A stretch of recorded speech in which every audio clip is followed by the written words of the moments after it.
물이 있어야 되고 온도가 높아야 되고 산소가 있어야 에너지를 받아야 됩니다. 에너지를. 그 다음에 빛이 있어야 돼요. 그러면 발화를 안 시켜내니까 저 노르웨이 스발바르라고 하는 섬에다가 종자를 보존하는데 거기에는 어떻게 할까요? 물을 싹 뺍니다. 건조시킵니다. 그 다음에 온도를 몇 도까지요? 마이너스 80도까지 낮춰요. 어떤 것은 마이너스 250도까지 낮춰요. 그러면 100년을 해요. 거기에다가 뭘 안 해버려야 돼요? 빛을 딱 차단해요. 우리 여기에 많은 우리 교훈이 있습니다. 사람들과의 관계와 이런 것을 할 때는 따뜻해야 되잖아요. 사람이 너무 차가우면 안 되잖아요.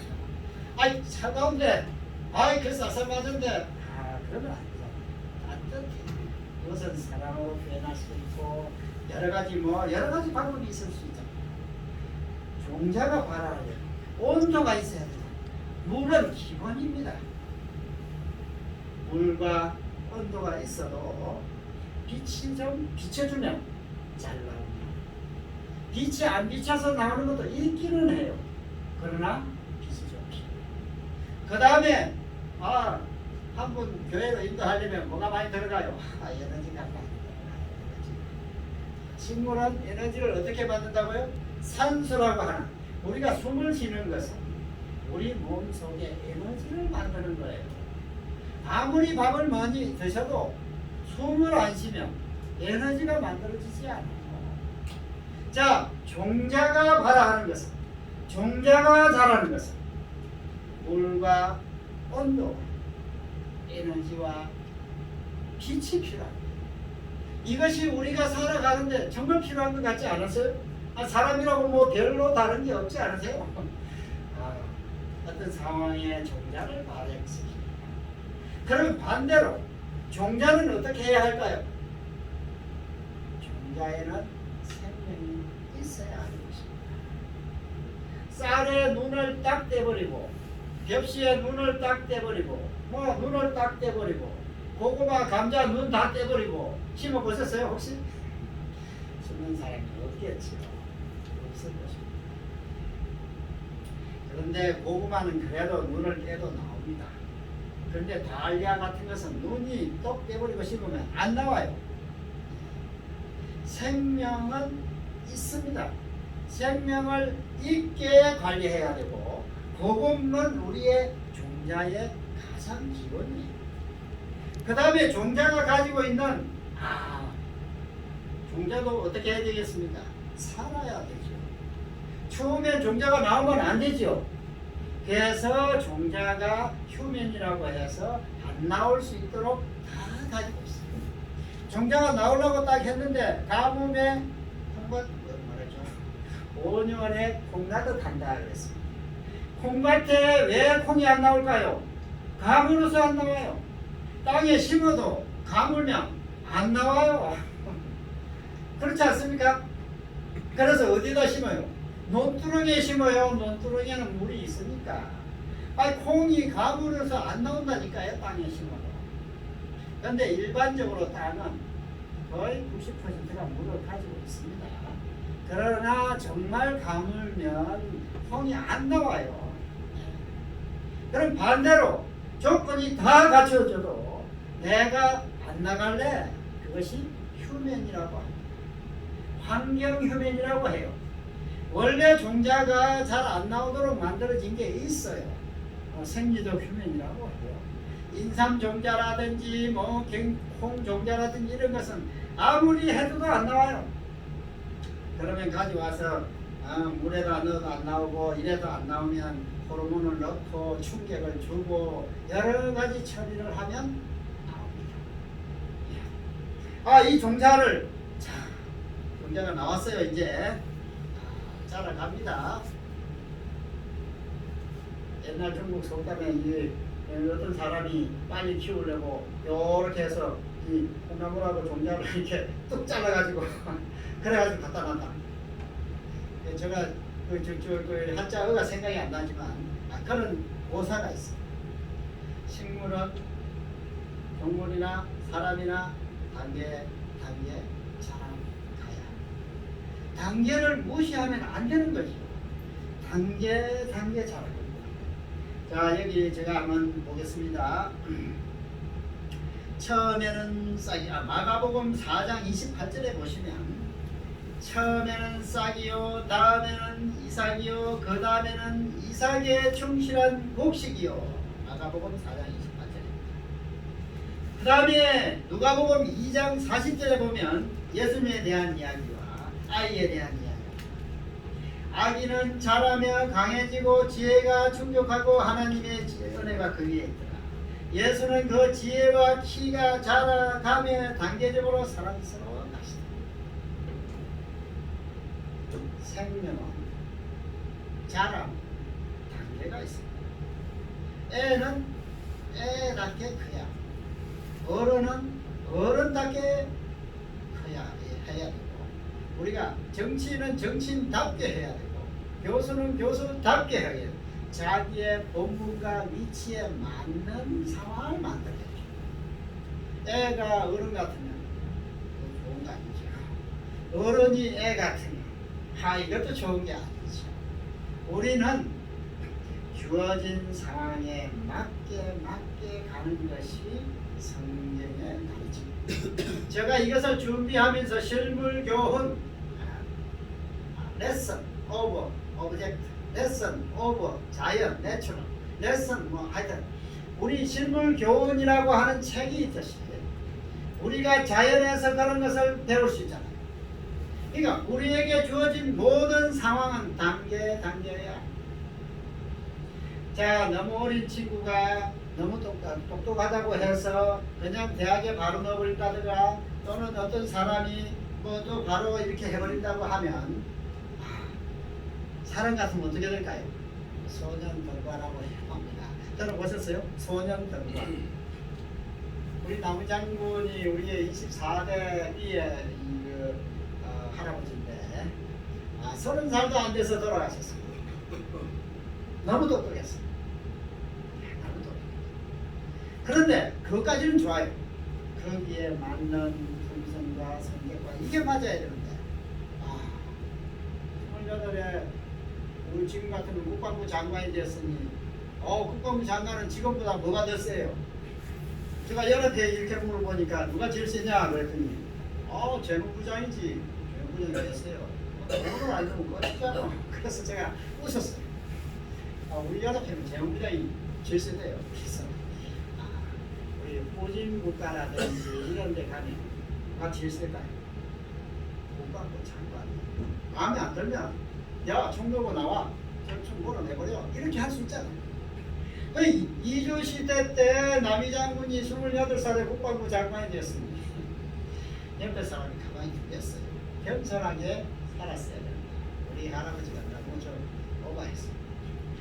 소년이 너무 빨리 과거에 합격하면 그 결과가 별로 좋지 않다. 이게 소년 등과라고 하는 악담입니다. 악담. 어렸을 때 과거에 나갔다고 하는 게 칭찬이 아니고 최대의 악담은 소년 등과다. 이렇게 내가 있다고 합니다. 그래서 식물이 단계 자라. 물이 필요할 때가 있고 햇빛이 필요할 때가 있고 온도가 높을 때가 있고 때를 따라서 자라가야 하는 것입니다. 그것이 재배의 기본이라는 것입니다. 그래서 우리 이제 재배학 책을 딱 열면 제일 먼저 환경이다, 유전이다. 그래서 종자가 나와요. 두 번째 다 가면 환경이다. 그래서 물, 온도, 빛 나와요. 세 번째 딱 하면 재배 기술이다 하면서 때를 따라 조절을 하라고 하는 것입니다. 우리가 조절하는 능력이 없으면 이거 상당히 곤란하다. 어떤 분들은 자기 성격도 조절하지 못한다 그러는데 제가 보니까 성격을 조절하기가 제일 어려운 것 같아요. 네 성격을 네가 조절 못하냐. 근데 가끔씩 성질이 나면 막 이렇게 막 해요. 여러분 자기 성격 마음대로 조절되십니까? 잘 마음대로 안 돼요. 그것을 사도 바울이 맨날 죽노라, 나 맨날 쳐서 걱정하노라, 맨날 그런 이야기를 하잖아. 내가 원하는 것은 하지 않고 원치 않는 것은 한다. 그래서 우리가 이 자라가면서 자녀의 교육이나 아니면 재배의 종자를 관리하는 것이나 다 단계를 따라서 예수님도 단계를 따라서 잘하셨다고 그랬습니다. 자, 그래서 여기 우리 실물교훈책에 우리 열리신에 보면 교만심이 생기지 않도록 너무 많이 잘해주지도 말고, 그 다음에 너무 그렇게 구박하지도 말고 어린 애처럼 키워라. 단순하게 키우고 검소하게 키우고 힘든 것을 느끼게 하고 이렇게 되겠어요. 참 어렵지요. 쉽지 않습니다. 자, 그 다음에 상호관계적인 요소가 있습니다. 자, 우리가 아무리 제가 열심히 하고 싶거든. 우리 우스갯소리로 박창종이라는 사람은 4개의 고시를 합격했으니 대통령을 시켰어야 되는데 그랬더니 옆에 사람이 공부 잘한다고 대통령 되면 누가 못하겠냐. 대통령이 되려고 하면 누가 도와줘야 돼요? 표를 찍어줘야 돼요. 남의 도움이 없이는 안 되는 거예요. 종자가 아무리 그렇게 잘 자라고 싶어도 비가 안 오면 안 되는 거예요. 아무리 비가 많이 와도 추워져 버리면 안 되는 거예요. 그래서 어떤 사람이 인생은 운칠 기삼이다. 그러니까 너 말이야 열심히 하지 마라. 운이 7이야. 그냥 가만히 있어도 돼. 이것도 아니에요. 그래서 우리 성경에도 그렇지만은 우리 철학자들이 많은 분들이 그러잖아요.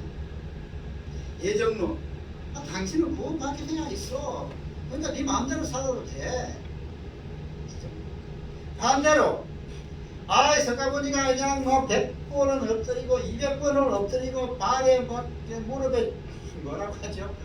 피가 나고 자기를 학대해가면서 고행을 하면 고행을 하면 될까요? 안 되는 거예요. 종자가 아무리 노력한다고 해도 환경이 안 맞으면 안 되는 거예요. 환경만 맞다고 해서 종자가 또 이게 생명력이 없으면 안 되는 거예요. 상호관계로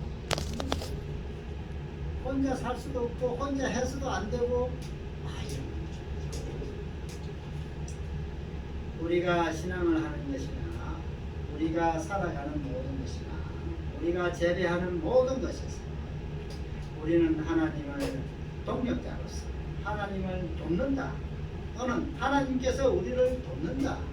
그래서 그것을 우리는 하나님과 연결이라고, 하나님과 협력이라고 하고, 우리의 삶에서도 협력자를 잘 찾는 것은 정말 복이 있는 삶. 우리가 살아가면서 협력자를 잘 못 찾는다는 것은 상당히 힘든 거예요. 저 부탄에 있는, 저 아프가니스탄에 있는 거기에 있는 분들이 어떤 사업을 하려고 하면 힘들지 않겠어요? 우리나라보다 훨씬 힘들 거예요. 협력자가 우리나라에 비교적 많이 있는 거예요. 자동차 하나 만들고 싶으면 우리나라에서는 만들 수 있어요. 저도 만들 수 있어요. 그냥 그거 하나 만들면 1,000만 원짜리가 3,000만 원 되고 5,000만 원 돼서 아무도 안 사서 탈이지. 만들 수는 있어요. 근데 저 후진국가에서는 만들 수도 없어요. 그래서 우리는 감사해요. 정말 감사해요. 한국은 곡식이 자랄 수 있는 여러 가지 환경이 잘 갖춰져 있어요. 저 소련에서는 식물을 재배하려면 얼마나 힘들어요. 근데 미국 가보십시오. 미국은 천혜의 땅이죠. 정말 우리나라보다 훨씬 더 좋습니다. 어떤 사람이 그래요. 이분들이 한국에 와서 훈련을 합니다. 왜 그래요? 한국에는 겨울이 있어요. 그것도 마이너스 20도가 있어요. 한국은 여름도 있어요. 그것도 마이너스 플러스 35도가 있어요. 유럽은 허리곰탕해가지고 없다고 했죠. 추워야 마이너스 5도. 니들란드는 더워야 플러스 20도. 한국은 죽을래가 아주 많아요. 그래서 죽기 아니면 살기로 살아요. 그래서 우리가 이만큼 사는 것 같습니다. 열악한 환경을 극복하는 것이 있습니다만, 아무튼 신뢰하고 상호관계하고 같이 가야 하는 상황 속에 살아가고 있는 것입니다. 자, 그 다음에 우리는 무엇이든지 심는 대로 거둔다고 했어요. 갈라디아 6장 7절에 가서 보면, 성경을 보면 농업서적이에요. 물론 여러분이 동의 안 하실지 모르지만 제가 성경을 이렇게 보면 농업서, 의학서인지 아닌지는 난 모르겠어요. 철학서인지 아닌지 모르겠어요. 제가 볼 때는 성경은 농업서적이에요. 딱 보면 심는 대로 콩 심은 데 판나고 팥 심은 데 콩나는 거 보셨으면 그걸 가져오시면 제가 100억을 걸겠습니다. 가져오지 못하시면 저한테 100원만 거셔도 제가 원하겠습니다. 콩 심은 데, 팥 심은 데 판나고. 우리 자연은 심은 대로 거두는 것입니다. 그래서 여러 가지 종류가 있잖아요. 콩 좋아하시면 콩 심고, 상추 좋아하시면 상추 심고, 꽃 좋아하시면 꽃 심고. 우리가 전부 콩 심으라고 하지는 않아요. 우리에게 주어진, 자기에게 주어진, 자기가 좋은 대로 심는 것입니다. 어떤 분은 따뜻하게 사랑으로, 어떤 분은 친절하게 친절로, 어떤 분은 인내로, 어떤 분은 여러 가지 품성의 종자를 심을 수도 있고, 여러 가지 작물을 다양하게 심을 수도 있잖아요. 어떤 사람은 채소 좋아하고 어떤 사람은 과수 좋아하고. 심는 대로 그것이 여기에 각기 종류대로, 구약 성경을 보면 이게 한 번이 아니에요. 2번, 3번, 각기 종류대로, 각기 종류대로. 사랑을 심으면 사랑을, 믿음을 심으면 믿음을, 소망을 심으면 소망을. 그래서 우리가 심는 대로 거둔다고 합니다. 이게 아직 진리예요. 콩을 심으면 콩이 나는 것이에요. 사랑으로 대하면 사랑으로 와요. 믿음으로 대하면 믿음으로 와요. 의심으로 대하면 저 친구 말이야, 내가 떠먹으려고 하는 것 같은데 하면 그 친구도 어떻게 생각하겠어요? 저 양반이 나를 의심하는 것 같은데, 그렇지 않겠어요? 물론 하도 믿을 수 없는 시대를 살다 보니 너무 순진하면 당할 수도 있지만, 우리가 심는 대로 자녀에게 믿음을 주고, 야, 너 잘할 수 있어 하면 잘하는 거예요. 잘할 수 없어 하는데 잘하는 경우는 별로 많지 않다고 그래요. 잘할 수 있어 해도 잘 못하는 경우가 있지만은, 여러 가지 이유가 있지만은, 그래도 우리는 기대하는데 주는 대로 받습니다. 그게 자연의 이치예요. 여러분이 농업을 이렇게 보시면 철학도 있고 신학도 있고 의학도 있고 다 있어요. 그래서 우리 이재환 선생님이 박사학위를 받았는데, 박사학위 보면 영어로 PhD라고, Philosophy of Data, 모든 것을 통달해야 박사를 줘야 된다는 것입니다. 그래서 제가 박사를 2년 만에 주자고 그랬더니 신학과에서 무슨 소리 하는 거냐, 박사는 10년 정도 해야지. 그건 옛날 이야기고 지금은 2년 만에 안 주면 다른 데로 다 가버린다니까. 그래가지고 3년을 싸웠는데 아직도 3년이 2년에 주자. 2년에 박사 주는 데가 많이 있어요. 우리 이재환 선생님은 어쨌든 만에 4년 만에 받았는데 못나서 4년 만에 받은 게 아니고, 제도가 그래서 그래. 아무리 잘나도 그 이상 받은 게 없어요. 자, 학위를 받는다는 것은, 박사가 된다는 것은, 농업을 해도 철학을 이해할 수 있고, 철학을 해도 농업을 이해할 수 있고, 농업을 해도 의학이 되는, 정상에서 만납시다가 박사, 건축을 해도 도가 통하고, 원어를 해도 도가 통하고, 신학을 해도 도가 통하는 사람이 정상에서 만납시다가 박사학위예요.